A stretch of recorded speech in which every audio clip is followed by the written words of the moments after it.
All right, I'm with Robyn Ah Mow of the University of Hawaii Rainbow Wahine. Great to have you on and to speak with you today, Robyn. Hey, thanks for having me. Excited for the season. Oh, I think a lot of us are very excited because, especially with the Rainbow Wahine, we know the following they've got. And I've got to hit you up with this first question because you had a historic 2023 season, winning the first ever Big West Championship. But what did it mean for the University of Hawaii, and even more so, the state of Hawaii?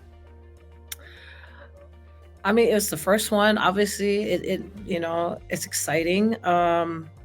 Taking back like all, back when I was playing, we had that. I think it was. I don't know if it was Big West or the other one. Oh, actually, no, we didn't have that. It was a different conference, but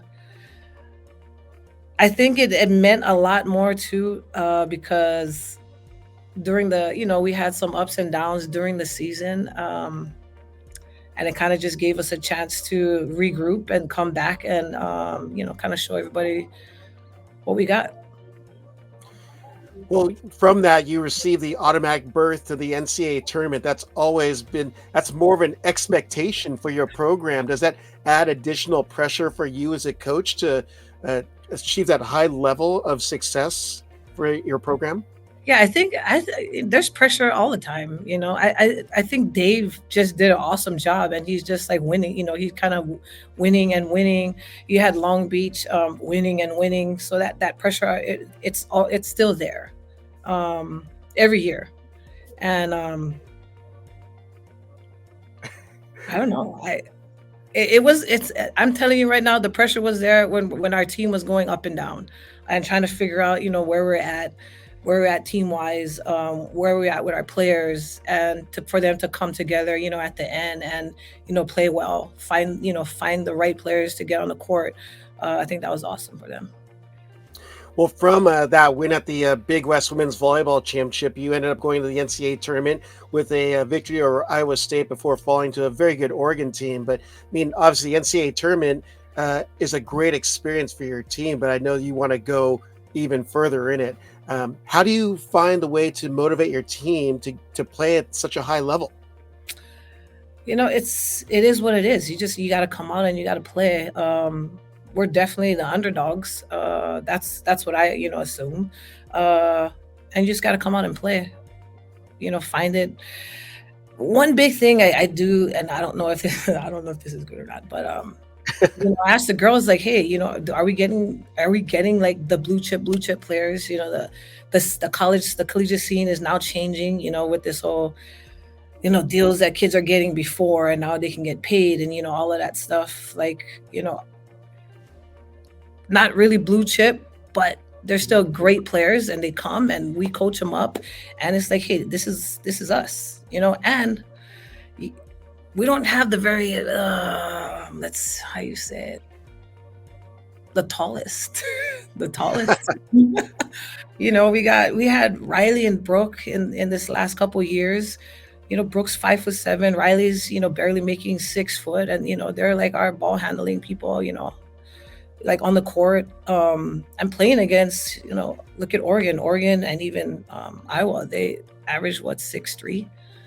Our Yeah. middle blockers are the tallest ones on our team, so it is what it is. You got to go out there, you got to grab it, and give it all you got.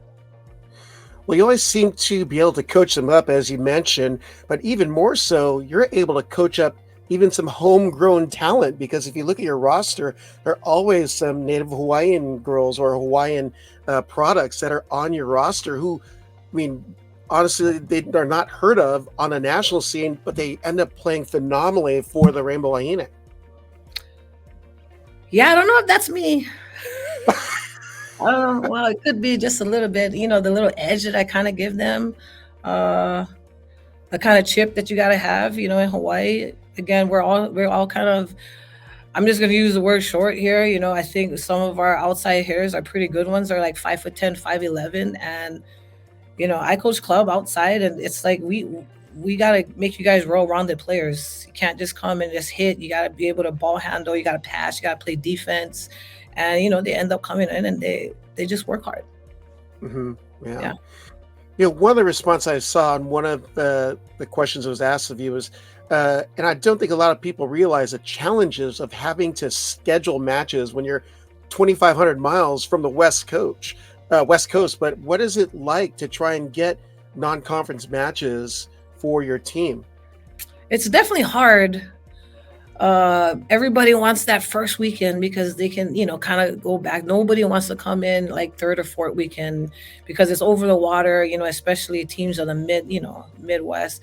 We try to get teams closer, like on the West Coast, but it's definitely hard. First weekend usually isn't hard. First and second, but the third weekend, definitely hard to find teams to come Yeah. and help us out with our RPI.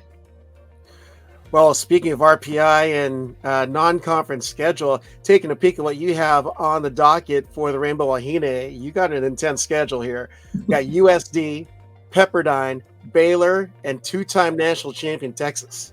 What's the coach's philosophy on scheduling those matches, and what do you look to gain from that non-conference experience? Hey, I'm gonna have to give props to Coach Kaleo. Coach Kaleo is he's our little volley geek. He does all that RPI stuff and figure out, if we play them, can it help and this and that. And all I do is say yes. And for me, I'm all for, playing big teams and, trying to get out there. So yeah, there you go. Coach Kaleo getting his props. I like it. He knows a lot about volleyball, like all the ins and outs of the teams and who playing. Like, I mean, I pay attention, but not to that extent. Well, let's talk about this year's team. You lost a few key pieces from last year's inaugural Big West champion team, like all conference athlete Amber Igidi, Riley Wagner, and Kennedy Evans. But you've also got coming back all Big West setter Kate Lang, Kaylin Alexander, and libero Taylor Ikanaga. What are your thoughts on having them back on the squad, and what kind of role do you see them playing this year? All leader roles, and I've seen it. I've already seen it during spring. Kaylin actually had a chance to, go and go to the U.S. tryouts in Anaheim. I think after that, and she came back. I think she had a little bit sense of like, oh, there's something else out there other than just college. Before, she just didn't. She's like, yeah, no, I just want to play college and I'm done. I'm like, no, girl, you have a lot of potential. But leaders, and Kate's been there. She went there this summer, train in Anaheim. I think she's gonna be a big key as well. Taylor, during the spring, she had to train all by herself because of the classes she was taking. She's trying to be a teacher, so she was teaching all day in the mornings. And yeah, just looking for them to take leadership roles.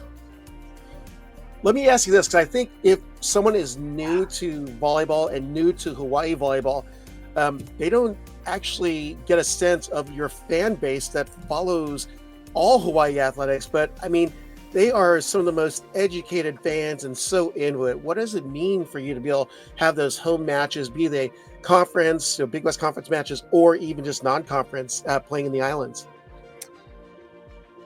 You're never gonna play at a crowd. I mean, okay, I got it. Like Nebraska's going up, Texas going up, but Hawaii fans, I mean, playing here, I was born and raised here, so the support of the fans is what drives the program and the team and the heart of Hawaii, I think.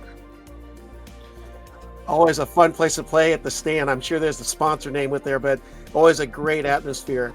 I'm going to close out with this question for you, and it's always been a tough one for coaches, but I got to ask, because if you're new to Wahine, Rainbow Wahine volleyball, what athlete or athletes would you recommend that these new fans of volleyball follow on your team if they just want to jump in? The newer, I mean, I would say all freshmen, but Adriana's going to be a spot to look at. Millie's going to be a spot to look at. Yeah, I mean, if you just want a couple of those two, I think. All good stuff. Yeah. All right, Robyn, I appreciate your time this afternoon, and look forward to catching you when you're in Irvine for the two that you're out here for this year. Oh, okay.